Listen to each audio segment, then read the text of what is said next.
To Kill a Mockingbird is about growing up.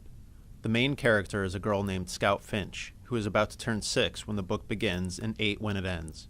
And the book is about what she learns about people and about life over the course of those 2 years.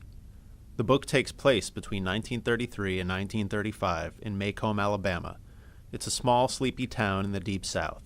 Scout's father, Atticus, is a lawyer, but they don't have much money because his clients are poor. Scout lives with her father, her brother Jem, and their cook, Calpurnia. Her mother's dead. During the summers, a friend named Dill comes to stay next door, and he spends the summer playing with Scout and Jem. Scout basically learns 4 major lessons over the course of the book. She learns them partly from Atticus, and partly from her own experience. The first lesson is that you don't understand someone until you put yourself in their shoes. She takes a while to master this one, and the storyline for the first part of the book mostly shows her getting it wrong. Across the street from where Scout lives is the Radley house. The family that lives in it is very unsocial, and the son, Arthur Radley, is a man in his 30s who hasn't been seen outside in many years.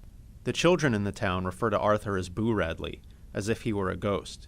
They have this horrible picture of what he's like, that he eats rodents and cats that he catches, that he's ugly and drooling, and that he'll kill any child he catches. The real story of Arthur Radley is that he got in trouble with the law for being a bit wild and disorderly when he was a teenager. His father never let him out of the house again.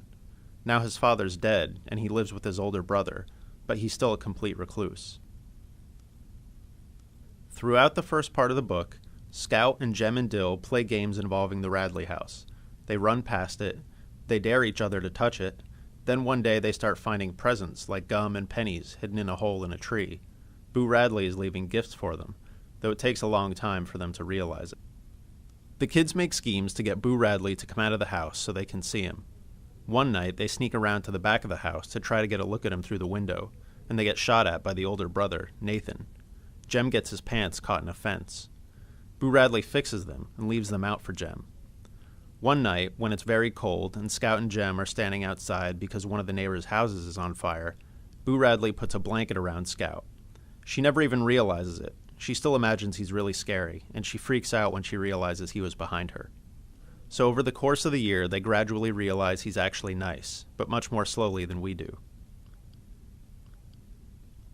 The second important lesson in the book is that you don't kill mockingbirds. This lesson has a literal meaning. When Atticus gives the kids air rifles, they're allowed to shoot at whatever birds they want, but not mockingbirds, because mockingbirds don't eat anyone's plants or harm anything. All they do is make music. Mockingbird has a metaphorical meaning too, anyone who is weak or defenseless. To kill a mockingbird in that sense is to take advantage of someone weaker than you. The second phase of the book involves Tom Robinson.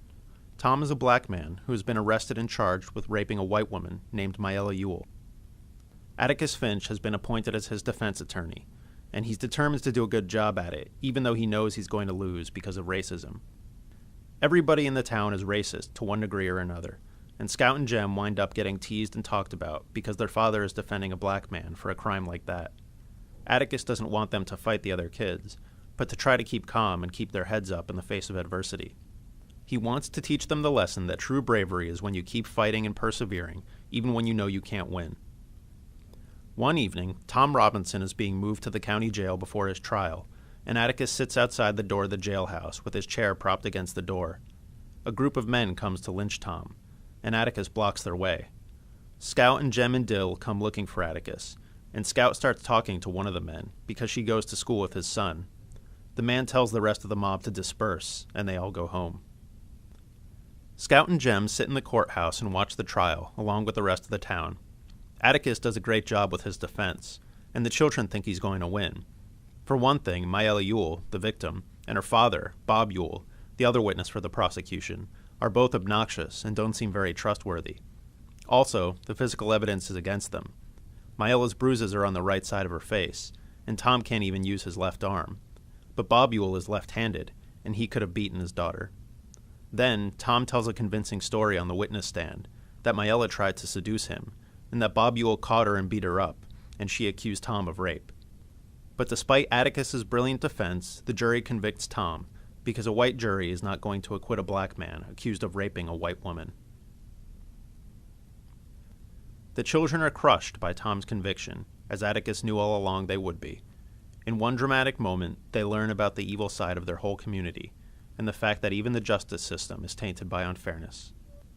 Bob Ewell carries a grudge against Atticus for making a fool of him, and he threatens to get revenge. On Halloween, as Scout and Jem are coming home in the dark from a pageant, Ewell attacks them with a switchblade and tries to kill them. He breaks Jem's arm by twisting it. Boo Radley hears their cries and comes out of his house and kills Bob Ewell with a kitchen knife, though Jem and Scout don't actually understand this is happening at the time, because of the dark. The sheriff and Atticus discuss what to do about Bob Ewell's death. Atticus wants to say that Jem killed him in self-defense, so he can clear his name publicly and there won't be any rumors that they covered it up. The sheriff says no way. Jem couldn't possibly have done it. The sheriff insists that their story will be that Bob Ewell tripped on a root and fell on his own knife. The reason the sheriff sticks to this story is that he knows Arthur Radley must have killed Ewell, and even though he doesn't think this is a crime, he even thinks the town would treat him like a hero and leave cakes on his porch. He knows that this amount of public attention would be devastating to a recluse like Arthur. Since Arthur saved the children's lives, the best reward is to let him keep his privacy. Atticus is afraid to do this, because his children have just lived through this miscarriage of justice in the trial, and if they see Atticus as bending the law because of his association with the sheriff, he fears they won't ever respect him again. But Scout tells Atticus that she understands. Making a hero out of Boo would be like killing a mockingbird.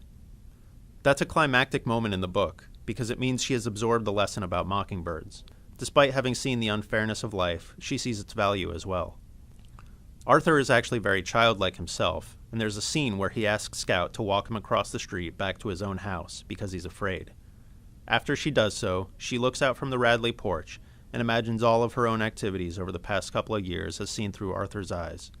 That's when she finally grasps the first lesson about understanding people by putting yourself in their shoes. For more information about To Kill a Mockingbird, check out the To Kill a Mockingbird SparkNote on sparknotes.com.